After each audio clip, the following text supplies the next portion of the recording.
Howdy everybody. First off, today is Thanksgiving. Not sure when you'll actually be seeing this video, but I've certainly got a lot to be thankful for, and I hope you all do too. So I guess it's time for me to give you all this announcement that I talked about a couple weeks ago. And before you get your hopes up, it is not that I'm going to start running again. I think that ship has sailed. Well, maybe not running again, but my days as a competitive runner are still over, and I don't really foresee that changing.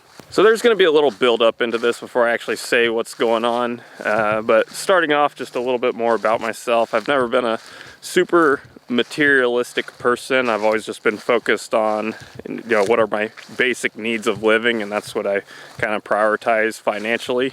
I've always been a very frugal person. For example, you all know I love grocery shopping at Aldi because those are very affordable prices. I once went 11 months without filling up my car with fuel because I just like walking everywhere, and I try to be a little environmentally friendly in that regard too. I bought a $20 pair of clippers about 15 years ago, and I've still been using that to cut my own hair. I avoid any daily spending habits. Like I've never drank coffee in my life, so I don't have to spend a few bucks on a daily coffee. There are all kinds of things like that, and when it comes down to it, I just don't have very many materialistic desires, so I've just kind of naturally been saving up money for one thing that I really want, and have just been waiting for the right opportunity. So I'm very thankful for my parents. They've always been very supportive of me in so many different ways. Even though my parents were always very supportive of me, I wanted to make sure I was doing my part as well, and working really hard in school and running just to make college more affordable by getting more scholarships, and also just picking an affordable college that was a good fit for me in the first place. But I didn't earn enough to cover everything. So in that regard, my parents again were very supportive of me and made sure I left college, graduated with zero debt. So that allowed me to get a good start after college. The progression with everything just felt so natural for like when I was paying for my own expenses, whether that was paying for my own gas or paying for my own food or paying for my own rent and then my own insurance. So my parents once again just did a great job of kind of weaning me off of everything gradually, and eventually me entering the adult world and covering everything for myself. So after graduating, I was able to very gradually build up my bank account, and it was very slow for a while because for 6 years I was working part-time and only making probably on average maybe like $10,000 to $11,000 a year during that time, but I was still able to build up some funds just based on me living very frugally. Then eventually, as I talked about in my last update video, I became full-time and actually got a salary. So after that happened, I continued to live the same lifestyle that I always have. I lived very frugally, lived like a college kid, but at this point I was actually bringing in a lot more income and saving up a lot more rapidly. So then once I actually had a good amount of money saved up, it became a game of patience and just waiting for the right opportunity, and it has finally happened. So you might think I'm walking around in some random field right now, but this random field happens to be all mine now. So all this over here, that's mine. All this over here, that's mine. There's a pond back there I'll show you in a second too. And all this over here, this is all mine too. And then this house back here, that's also mine. Here's the pond from one side, and here's a more full view of the pond from the open side.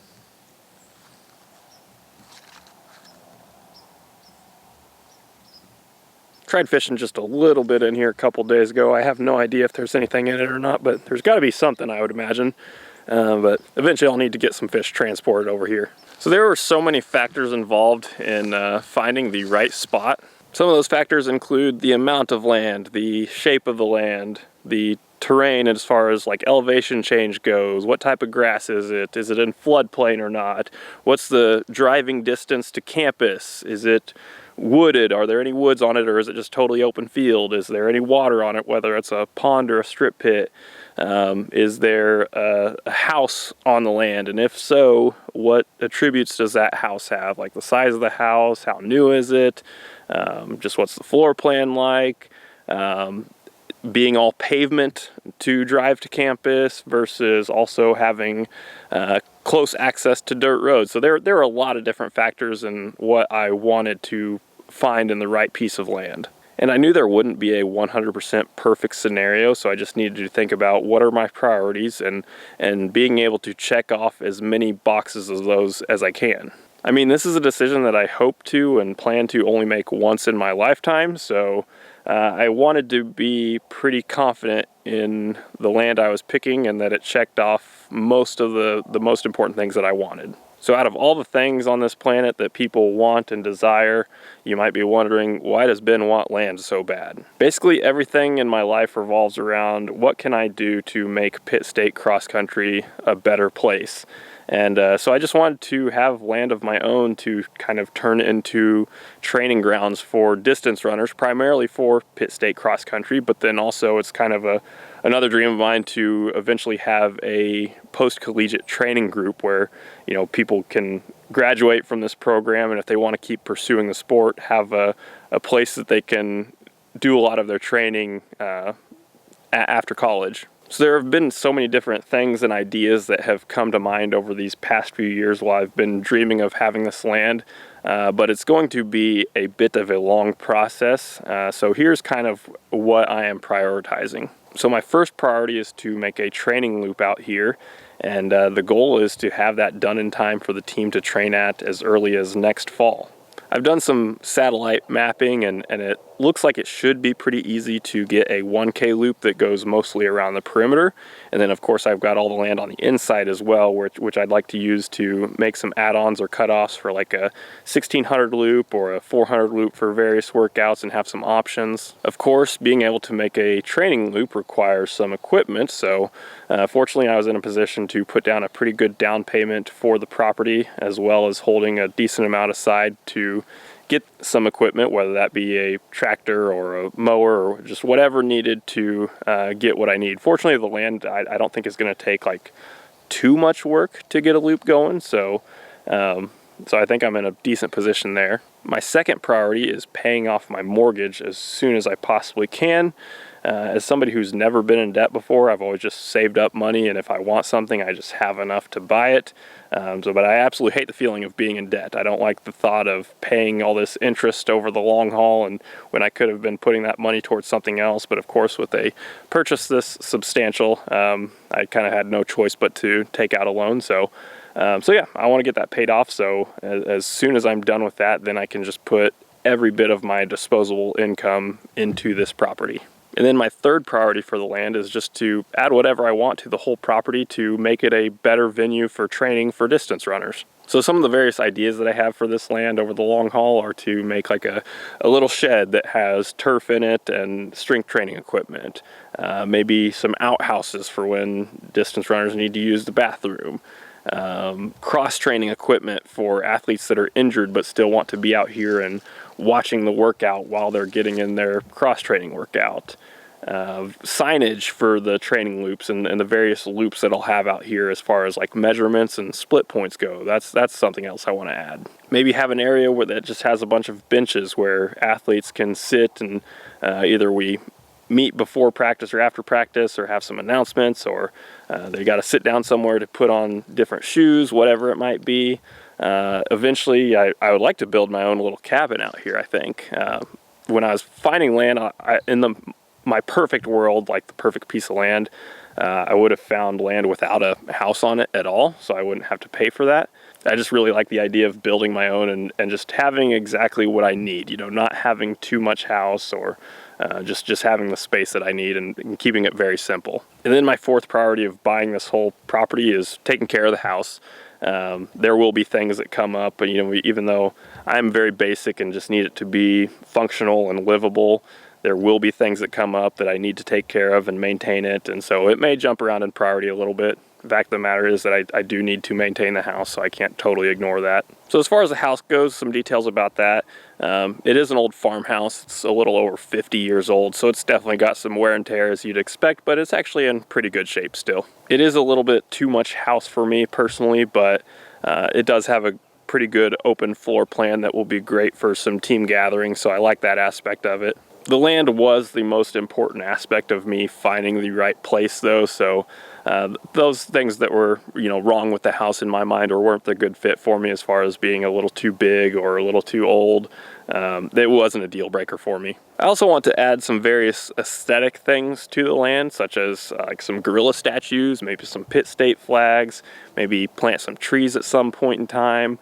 I want to have kind of an entry gate or arch that says Tradition Farm. That's what I'm calling this property. So all that being said, that is kind of my next big project on this YouTube channel, is to document the development of Tradition Farm. The problem is with a project like this that progress will likely be very slow for good reason, but videos will likely be very infrequent and inconsistent. While I am very good at living frugally, I'm still not made of money, so it's not like I can just get everything I need right away to fund all the projects and updates to this land that I want to. While I am very grateful for my salary at a D2 school in a non-revenue sport, the fact is my single income only takes me so far. So as I've always done, there will just be a lot of patience and building of income over time that will just gradually chip away at everything that I want for this land.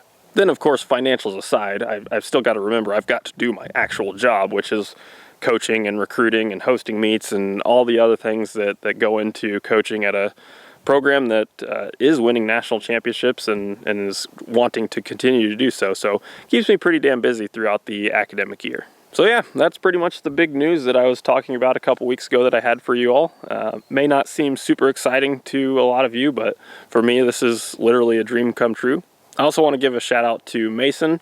Even though he's not running for the Gorillas anymore, he's still contributing to the program in huge ways behind the scene, and part of that was helping me get this land and making it a very smooth process. So yeah, there's going to be a ton for me to learn as I enter this world of homeownership and building up this property. If you're interested in contributing to the land in any shape or form, don't be afraid to send me a message or find a way to get a hold of me somehow. Would be very appreciative of any help, but at the same time, I kind of feel guilty even asking for help or throwing it out there, throwing out the idea of it, because I like to do things myself and make sure I earn everything myself. But I'm just very, very excited about this project, and the more I can get done sooner, the better, I guess. And I'm just thrilled to get it going. So yeah, I guess that's it for this video. So once again, hope you all had a great Thanksgiving. Hope you've got a great winter ahead, and I suppose I will see you in the next video, whenever that is.